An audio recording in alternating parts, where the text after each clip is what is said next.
नमस्ते प्रणाम। मैं संजू आजमगढ़िया आप लोग के बीच एक पानी ग्रहण गीत लेके आई हूँ। अच्छा लगे तो कमेंट बॉक्स में बताइएगा और ढेर सारा प्यार दुलार दीजिएगा और शेयर सपोर्ट करिएगा। जल्दी से आवा भैया, धरिया गिरावा भैया, बहिना छोड़ देनी नैहर की नगरिया हो।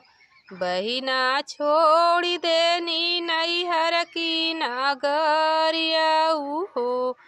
पापा के छोड़ देनी, मम्मी के छोड़ देनी, पापा के छोड़ देनी, मम्मी के छोड़ देनी, बहिना छोड़ देनी नैहर की नगरिया हो।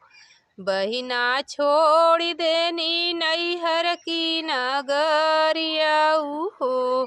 जल्दी से आवा भैया, धरिया गिरावा भैया, बहिना छोड़ देनी नैहर की नगरिया हो।